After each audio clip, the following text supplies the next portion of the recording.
Well, good morning, everyone. As Steve mentioned earlier, my name's Andrew, the youth pastor here in charge of these people leading up here on stage. How great it is to see. Well, happy Father's Day to all of the fathers and the grandparents and the father-like mentors that we have in our lives. If you remember on Mother's Day, I was also up here and I was talking about how God is the perfect parent. And so this is kind of the second half of that. That today on Father's Day, we get to sit down and we get to focus on God, our Father. So as we begin, I want to ask you a question. When you look out into the world, when you look at the people around you, or maybe the world circumstances, the things that are going on in this world, the news, or again, maybe it's just stories from your friends and family. When you look at the world, what stands out to you? What words stand out to you? That if you had to put one or two words to describe the world as a whole and everything in it, what would those words be? I'm willing to bet that for many of you, some things that might come to mind that as you think about this, you might not actually want to think about on a Sunday morning. Maybe what comes to mind as you think about the news or stories and things that you hear from friends and family, maybe the words that stand out are words like pain, or maybe suffering, disappointment, or hurt. Or maybe what comes to mind as you think about this world that we live in, the things that come to mind are a little bit more personal and more true to your story. Maybe those words are something like cancer, or heartbreak, or broken family. Maybe when you look at this world, maybe you're in a place and all you see is death and destruction. And in some ways, this is normal. This is a part of the broken world that we live in. Yet, I think what we can see as well are glimpses of hope.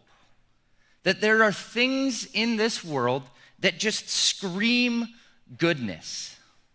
There's something about a feel-good story that can cut through the pain of this world.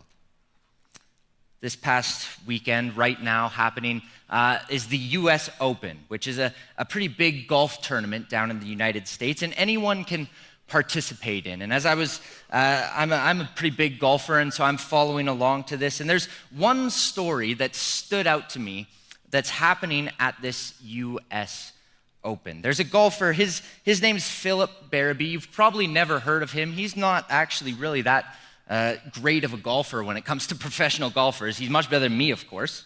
But Philip, he qualified for this US Open. And it's a dream come true for him, and he's just waiting to play on the weekend. However, the way golf works is that you have to shoot a certain you have to shoot a certain score in order to move on in the tournament. And so this guy, Philip, who, cool, neat fact, he's got his wife caddying for him. I'm not sure if any golfers out there, if you would want to have your wife caddying for you, but he does, and he's here with his wife at the US Open, and here's the situation. Let me paint the picture for you. He is right on the line between making it and getting to play in the tournament, or getting eliminated and being sent home early. And he's on his last hole, and he's got to shoot at least a par. And so he's walking with his wife who's caddying for him to this next hole. And what happens right then, there's a weather delay. And some lightning comes in, and the tournament gets postponed. But it's not postponed forever, it's postponed to the following day. And so now, Philip has 24 hours to think, to sit with the pressure of one golf hole, to make his childhood dream come true. He's got to sit for 24 hours and think. And eventually he goes and he gets on the green, and he's got one putt. Now, it's not the easiest putt. It's about 5 feet, which some of you, that might sound easy. For me, I never make those, so I don't know what is happening there. But he's got a 5-foot putt. And he lines up. And for his childhood dream, to make his dream come true, and he swings the golf club, and he watches it roll, probably felt like an eternity. And it slows down, and it drops right in the cup. And he immediately is like, yeah, let's go. Like, I made the cut. And he goes, hugs his wife. And it's just like this big celebration moment. And I was like, yeah, that guy, I like this guy. That's good. That makes me feel good. And so as Saturday comes on and I following along, I start rooting for this guy. I'm like, Philip, yeah, that's the guy I want to see win. He's like fulfilling his childhood dream. And I don't know what it is for you. It's probably not golf, but there are stories or things in our lives that we see that we just can't help but sit back and say, yeah, that's good. Maybe it's an underdog story in sports, or maybe for you, it's some videos of some cute animals that you see playing, and you think, yeah, that's good. Or maybe it's a personal moment, quality time with a good friend or with your family, where you experience it, and it almost feels like there's this little glimmer of hope, a little break in the darkness that this world can often be. And so today, I want to make the argument to all of you that all of these good things, the things that make us sit back and go, yeah, that's good, that these actually are traced back to our perfect parent, God our Father in heaven. And so here's my invitation for you. During the sermon this morning, if you recognize some goodness, it could be something that you just think of, it could be something in the sermon, but if you recognize some goodness, I encourage you to lean over to your neighbor and just say, yeah, that's good. And I work with youth, so you're not gonna mess me up. I'm used to them talking while I'm talking. It's gonna be okay. But I want you, anytime you see goodness, to just feel free to share it with someone. Yeah, that's good. Well, we know from the creation story at the beginning of Genesis that God created this world, and that when he created the world, he said that it was good. In fact, after each day of creation, he reiterated this statement that yes, this is good. God, the creator of everything in the universe, sees his creation and calls it good. But you all know the story and all of these horrible things that we can see in the world today. We can summarize these, and we could summarize them in one word, and it would be sin. Sin has a grip on the world in the way that we interact. It's transformed the way we interact with people. But like I mentioned, there are still moments of goodness in the world around us. In other words, at one point, God created this world and it was good, and we came along and messed it up. And since that very moment where we have messed it up, God has been working consistently to bring back what he has created. It's the story of the Bible, of our humanity's fall from sin and God's quest to bring them back to the perfect garden. He's constantly working to redeem this world, to redeem us. And he allows his power to be displayed through us as humans. So God is actually, when we think about this, he is the source of all that is good in the world today. A couple of weeks ago, I had the opportunity to go on a trip with Cassidy to Waterton. And we like hiking, so we went on this hike, and we were walking along this narrow path, which was kind of unnerving because it's right through a berry patch in bear season. And we were walking along this path, and we stumbled upon this little flow of water, a little trickle of water that just cut across the path. And it was time, I'd take one step and get over it. We thought, well, that's interesting. And so we looked and we followed this water. And from where we were standing, you could see it go all the way up, and you could see it right at the top of the mountain. And so this water we could watch go all the way down and come and settle at our feet and carry on going. And this is kind of what I want to highlight. That if God is like the top of the mountain, and goodness is like a waterfall that is trickling down. And so maybe there's a hike that cuts right through it. And when you or someone pays for the order behind them in the drive-thru, that's a little stop on the trickle of goodness that comes down. Maybe when you are having a rough day and someone just smiles at you and completely brightens your day, that's a trickle of goodness from the ultimate source of good. When a puppy gets adopted into a loving family from the animal shelter, that's a source of good. When the person you think is as far from God as a person could be spends their time with you, helping you move, serving you. All of these things flow from the source of goodness, the ultimate source of goodness. The Creator God who put this world into place and looked at it and said, yeah, this is good. And so actually, just like a waterfall, we can trace back the goodness of this world back to God. And so with the help of some of this youth this morning, we're going to try to examine some of these good things that we can see in the world. And we can see how they flow from this ultimate source of good, from our perfect parent in heaven, from God our Father. And so at this point, I'm going to invite Ellen up, and Ellen's going to share a story about her dad and goodness and everything like that. So let's give it up for Ellen as she comes up.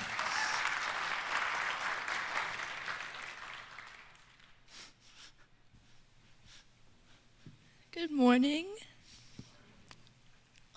Today I would like to share about my father up there, my dad, and wisdom. So I've always looked up to my dad like my whole life, and he has always set an example of which I can only hope to attain a fraction of. Whenever I have a question, whether it's about the Bible, my math or physics homework, or anything with an engine, my dad will have an answer for me. Or if he doesn't, he'll get right on his iPad and figure it out for me.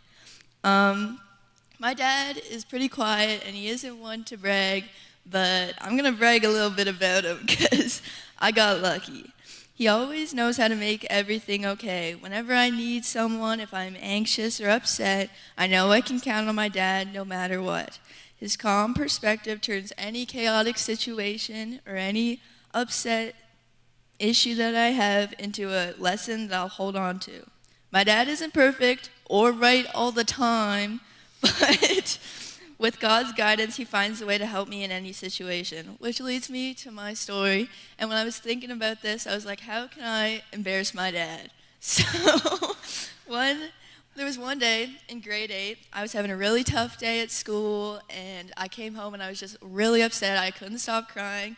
And my dad, who I don't know where this even came from, he decided to put on a compilation of Stone Cold Steve Austin videos on the TV. And if you're like me at that time who didn't know who he was, Stone Cold Steve Austin is a wrestler. And I don't know where that came from. My dad never watches wrestling. It's never something he's liked. But he just thought of that, and it made me laugh so hard. I don't think I even remembered what I was upset about after that. And it's kind of random, but it's always those random things. My dad can always make me laugh, and it's always those things that just help me get my mind out of a spiral, basically. Even though I don't thank him enough, my dad has taught me more than he will ever understand. From my ABCs to how to be a follower of God, he has shared his wisdom with me, and I am forever thankful for that. Thank you, Dad.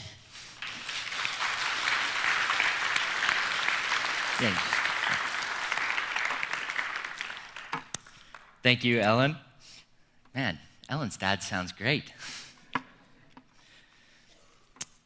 The topic that I gave Ellen to share a story about is that wisdom and how God is the source of all wisdom. And I think that highlights it perfectly, knowing exactly what Ellen needs right in that moment. Proverbs talks about wisdom a whole bunch. In fact, the book of Proverbs is centered around wisdom almost entirely. And in certain important portions of Proverbs, it talks about how knowledge and understanding flow out of the mouth of God. That when we seek to follow in his ways, we can actually begin to learn his wisdom that has the opportunity to impact people for good. This is the path that he has for us. He wants us to know and to live in his wisdom. Yet, if you're anything like me, we don't. I bet that even now, each one of us can think back to this last week, and maybe it's more frequent for me because I'm a little bit younger, but we can think back to a time where we did something that was unwise, where we did something that was the opposite of what God had in store for us. We are sometimes not wise people. Yet there are examples of true wisdom in this world. And when those true wisdom moments, like when Ellen's dad knows exactly what she needs, even if she has no clue who Steve Cold Stone Austin is, when he knows exactly what she needs, in these moments of true wisdom, almost divine wisdom, we are able to see the true nature of God. We are able to see how good he really is. If ultimate wisdom comes down and reveals itself in our lives today, I think that's where a moment where I would go, yeah, that's good. God doesn't just reveal his goodness through wisdom, but also I think he reveals his goodness through the concept of justice and righteousness. And so for this one, I'm going to invite Kai up, and he's going to share a story about his dad and his experience with justice and righteousness. Let's give it up for Kai as he comes up. All right. Justice is often thought of as fairness or dealing out punishments, but it also means it's doing right for the right reasons. My dad is a just person because the rules he sets are always from a place of love and wisdom and help me grow into a better person. Even when I don't understand his decisions right away, I've come to realize that his rules are never meant to punish or are random. If he sets a curfew, it's not just because I said so. It's because he knows I have a big test or a tournament the next day. When he takes my phone away, it's not because he's trying to be strict or judgmental, but he's trying to not let me get distracted with homework or missing out on life experiences. The biggest rule I've come to almost enjoy is the fact that he doesn't let us have any electronics in our rooms. At first, I was very upset because I would either be texting my friends or playing video games. But as I had started to follow this rule more, I have been more rested and feel energized and productive during the day. Another reason that I believe my dad is just is because he treats us fairly. He listens before judging.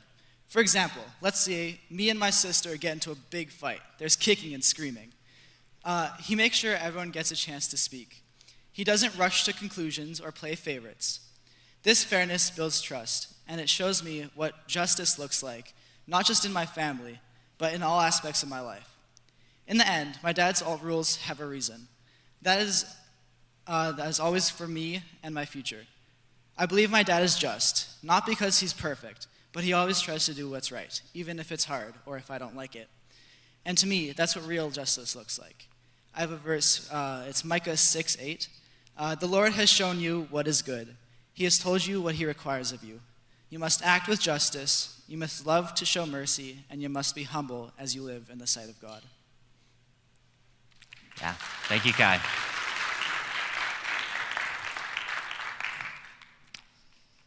Well, as Kai highlighted for us in that short story, justice and righteousness are tied tightly together when it comes to the character of God. I think justice and righteousness, maybe they're an example of some of these Christian words that we may use and throw around and say that God is just and someone is righteous, but we don't maybe necessarily know exactly what they mean. But basically, there are a couple different ways, but this is how I understand the relationship between these two.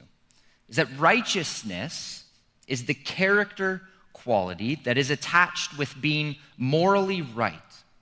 In other words, if I am someone who is to be considered morally right, then I would be considered righteous.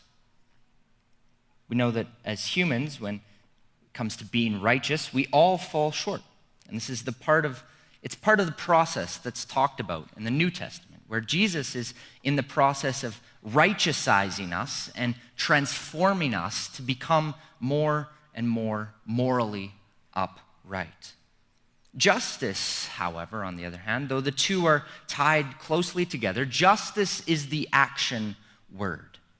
Justice is the act of doing something that is morally right. This is what our justice system attempts to do. It attempts to, in any given circumstance, when someone comes in and they commit a crime, the justice system will attempt to enact what is morally right. It will give out the proper punishment for the crime that has been committed. Yet we also know that our justice system fails, and sometimes it falls short. In fact, I think it can be said that we often establish our own justice systems in our lives. Whether it's in your family, you have a certain way of doing things and a certain moral standard that you are to be upheld. And if you fail or fall short of that, then there needs to be some kind of repercussion. Or perhaps it's almost within yourself, that you create your own justice system by which you then use to judge everyone else in the world around you. But no matter what justice system we are talking about, it can fall apart.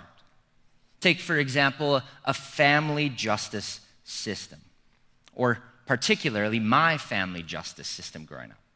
When me and my sister got into a fight, this was obviously not okay. And I often felt as a kid that the justice system was failing us both, but in opposite directions. You see, I would think that my sister, she didn't get enough punishment. She deserved a little more. And me, on the other hand, I got a little too much. Why don't you just take it easy on me this one time? And when I would say this and I would complain to my dad and I would say, you're being too strict or you're not being strict enough, I would say, Dad, it's not fair. It's not fair. And his response almost every time, life's not fair. And this is partly the truth. Life is not fair. That sometimes we get let down. We think that our justice is more, or our concept of justice, our justice system is better than the justice systems around us. And yet, as Christians, we believe that God is the perfect enactor of justice. That, in other words, he is like the perfect parent over our family justice system. It's part of God's character. This is talked about all across the Old Testament. And in Deuteronomy, it says, all God's ways are just. In other words, he gets it right all of the time, even if it doesn't seem that way in the moment. He is the perfecter of justice in the world. But it's more than just God looking to punish those who do wrong. It's rather restorative. It's a type of justice that is built on reconciliation. That our perfect Father isn't looking to harm or to punish severely his kids who are in the wrong, but rather he's the great reconciler. He's looking to reconcile people back to the place where they are morally right again. And so when people like Kai's father show a way of justice, a way of being that is morally right.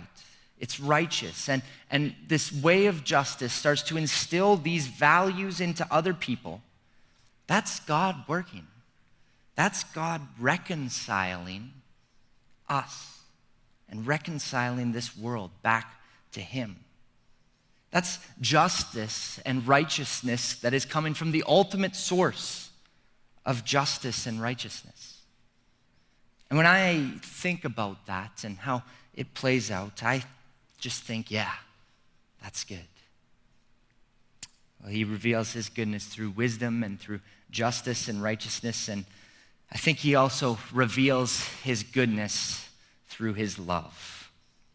And so Matthew is going to come up now and share a story about his father and the love that comes from the source of ultimate love. So let's give it up for Matthew as he comes up.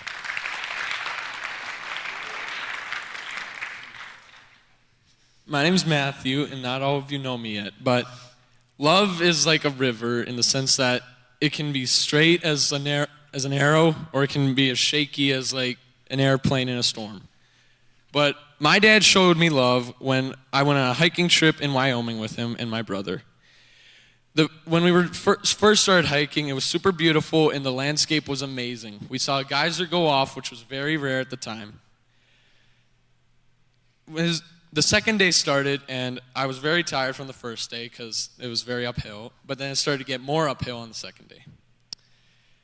My backpack was starting to cut into me because of some sharp piece of metal that we didn't check beforehand.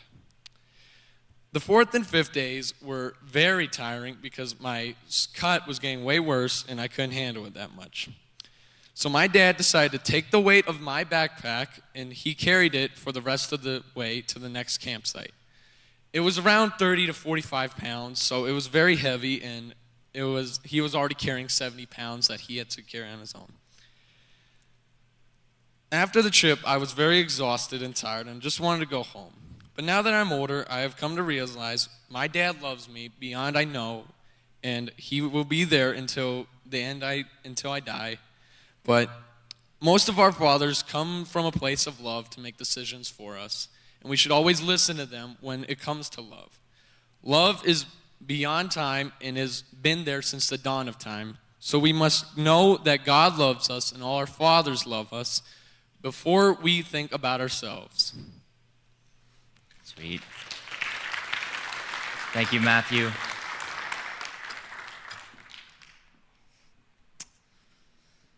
Well, as Matthew said, love has been there, and love will continue to be there. And we know this because in 1 John we read that God is love, and God is eternal. And so if Matthew's dad loves him enough to carry a 40-pound backpack on a hike, imagine how much more our Heavenly Father, our perfect Father, loves us. And so what do we do with this? How do we respond to God's goodness that is reflected in the world today? I want to read James 1:17-18. It says this: "Every good and perfect gift is from above, coming down from the Father of heavenly lights, who does not change like shifting shadows.